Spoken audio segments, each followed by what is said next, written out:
সুপ্রিয় দর্শক বন্ধুরা আসসালামু আলাইকুম। সবাই কেমন আছেন? আশা করছি যে যেখান থেকে দেখছেন অনেক ভালো আছেন।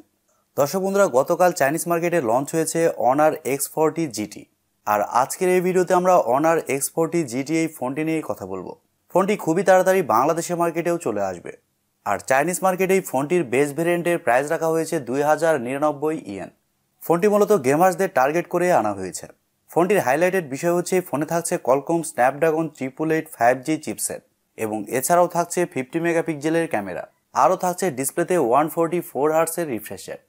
সবকিছু মিলে এই ফোনটি আসলে কেমন হবে, আর ফোনটি আমরা বাংলাদেশ সহ ইন্ডিয়ান মার্কেটে কবে পাবো এবং এর দামই বা কেমন হতে পারে, আর ফোনটি থেকে আমরা গুগলের সাপোর্ট পাবো, এই সবগুলো বিষয় নিয়ে আলোচনা করব আজকের এই ভিডিওতে। পুরো ভিডিওটি অবশ্যই দেখবেন। আর আপনারা দেখছেন টিভি টেকটিউব এবং সবসময়ের মতো সাথে আছে আমি প্রান্ত। ভিডিওটি ভালো লেগে থাকলে ভিডিওতে একটি লাইক দিতে ভুলে যাবেন না কিন্তু। আর আপনি যদি আমাদের চ্যানেলে নতুন হয়ে থাকেন সেক্ষেত্রে আমাদের চ্যানেলটি সাবস্ক্রাইব করে পাশেই থাকবেন। প্রথমে যদি এই ফোনটির ডিজাইন এবং বিল্ড কোয়ালিটি নিয়ে কথা বলি, তাহলে এই ফোনটির ব্যাক সাইডে থাকছে পলিকার্বনেট অর্থাৎ প্লাস্টিক। তবে ব্যাক সাইডে গ্লসি ফিনিশ দেওয়া হয়েছে, যা দেখতে কিন্তু ভালোই লাগছে। আর ফোনটির ক্যামেরা মডিউল অন্যান্য ফোনগুলোর থেকে একটু আলাদা করা হয়েছে। ক্যামেরা মডিউলে হুয়াও মেট সিরিজের সাথে মিল পাবেন। ফোনটির ব্যাক সাইডে থাকছে 3টি ক্যামেরা এবং একেবারে নিচের দিকে থাকছে অনারের ব্র্যান্ডিং। আর ফোনটি কিন্তু যথেষ্ট মোটা তবে লাইট ওয়েট। ফোনটির থিকনেস করা হয়েছে 8.5 মিলিমিটার এবং ওজন করা হয়েছে 199 গ্রাম।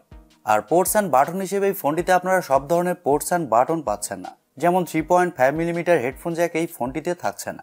আর শুধুমাত্র এখানে আপনারা 2টি সিম কার্ডই ব্যবহার করতে পারছেন, এক্সটার্নাল কোনো মেমোরি কার্ড এই ফোনটিতে ব্যবহার করতে পারছেন না। ফোনটির সামনে আসলে আপনারা পেয়ে যাচ্ছেন একটি ফুল ভিউ ডিসপ্লে, যার উপরের অংশে পাঞ্চলের মাধ্যমে বসানো থাকছে সেলফি ক্যামেরাটি। এর কারণে অবশ্য সামনে থেকে দেখতেই ফোনটিকে ভালোই লাগছে। তবে এই ফোনে থাকছে সাইড মাউন্টেন ফিঙ্গারপ্রিন্ট সেন্সর, যা যথেষ্ট ফাস্ট এবং অ্যাকুরেট বলে জানতে পেরেছি। আর ফোনটি মার্কেটে 3টি কালার ভেরিয়েন্টে পাওয়া যাবে। একটি হচ্ছে রেসিং ব্ল্যাক এবং আরেকটি হচ্ছে ব্ল্যাক এবং সবশেষে থাকছে সিলভার। ওভারঅল সবকিছু মিলে এই ফোনটির ডিজাইন এবং বিল্ড কোয়ালিটি আপনাদের কাছে কেমন লেগেছে কমেন্ট করে আপনাদের মূল্যবান মতামত অবশ্যই জানাবেন। ডিসপ্লে নিয়ে কথা বলতে গেলেই ফোনে থাকছে 6.81 ইঞ্চের একটি IPS LCD প্যানেল। তবে ডিসপ্লেটি হচ্ছে ফুল HD প্লাসের একটি ডিসপ্লে, যা রেজুলেশন হিসেবে থাকছে 1080x2388 পিক্সেল এবং আরও থাকছে 385 ppi ডেন্সিটি। তবে এই ডিসপ্লের সবচেয়ে ভালো ব্যাপার হচ্ছে এই ডিসপ্লেতে ব্যবহার করা হয়েছে 144 হার্টসের রিফ্রেশ রেট। এর কারণে ডিসপ্লের টাচ রেসপন্স কিন্তু খুবই ভালো হবে, পুরাই মাখন। অনার এখানে IPS প্যানেল দিয়েছে, সাথে তারা 144 হার্টসের রিফ্রেশ রেট দিয়েছে, এই বিষয়টি ভালো লেগেছে।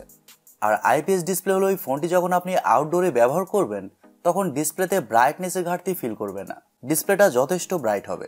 আর ডিসপ্লেতে যে কোনো কন্টেন্ট প্লে করলে ডিসপ্লেতে শার্পনেসের ঘাটতিও সেরকমভাবে ফিল করবে না।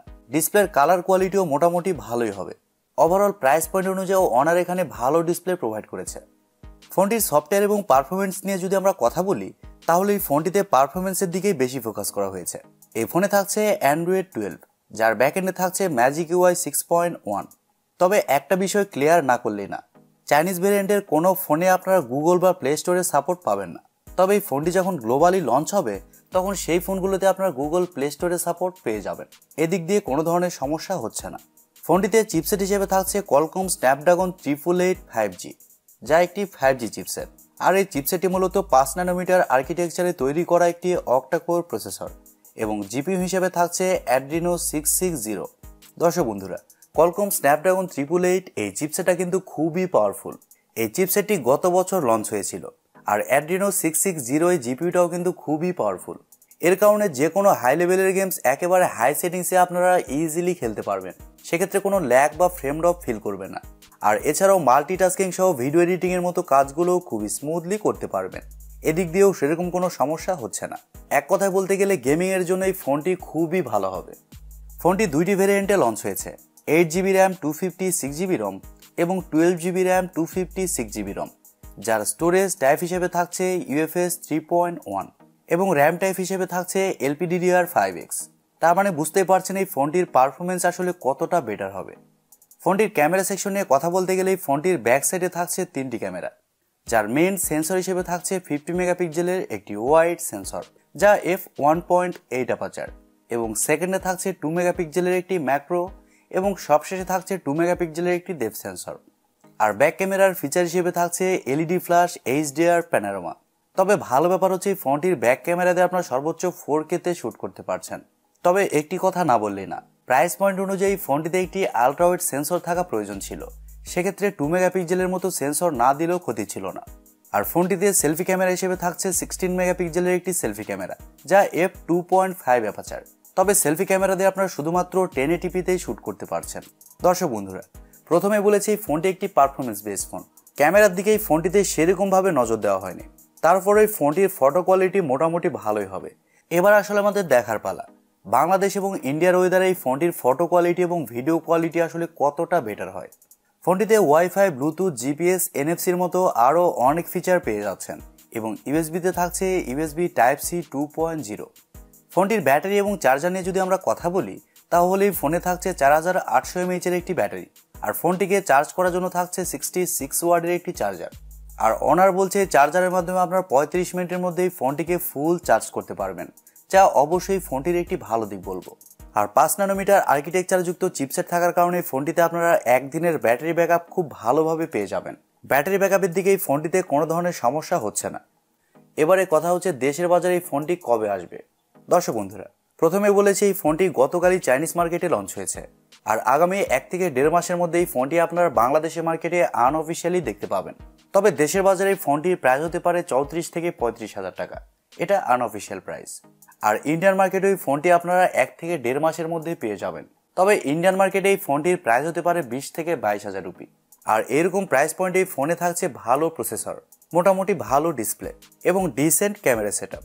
সো সবকিছু মিলিয়ে আমার মনে হয় আপনারা যদি এরকম প্রাইস পয়েন্টে একটি অনারের ভালো ফোন নিতে চান, যে এই ফোনটিতে আপনারা লং টাইম গেমিং করবেন, তারা শুধুমাত্র এই ফোনটির দিকে যেতে পারেন। তবে অবশ্যই মাথায় রাখবেন, আপনি যেই ফোনটা নিচ্ছেন সেই ফোনটি যেন গ্লোবাল ভেরিয়েন্ট হয়, মানে সেই ফোনে যেন গ্লোবাল রোম হয়। যদি চাইনিজ রোম হয় সেক্ষেত্রে কিন্তু আপনারা ফোনটিতে গুগল সার্ভিস পাবেন না। আশা করি অনার X40 GT এই ফোনটি সম্পর্কে আপনারা বিস্তারিত খুব ভালোভাবে বুঝতে পেরেছেন। প্রিয় দর্শক বন্ধুরা, এই ছিল আজকের ভিডিওটি আপনাদের কাছে কেমন লেগেছে কমেন্ট করে অবশ্যই জানাবেন। আর ভিডিওটি যদি সত্যিই ভালো লেগে থাকে তাহলে TechTube চ্যানেলটি সাবস্ক্রাইব করবেন, ভিডিওতে একটি লাইক দিবেন আর সবসময় আমাদের পরিবারের একজন হয়ে থাকবেন, কারণ আপনাদের সাপোর্ট এবং ভালোবাসা সবসময় প্রয়োজন। সো আজকের মতো এই পর্যন্তই, দেখা হবে পরবর্তী কোনো নতুন ভিডিওতে। ততক্ষণ পর্যন্ত সবাই ভালো থাকবেন, সুস্থ থাকবেন এবং নিজের খেয়াল রাখবেন। টাটা।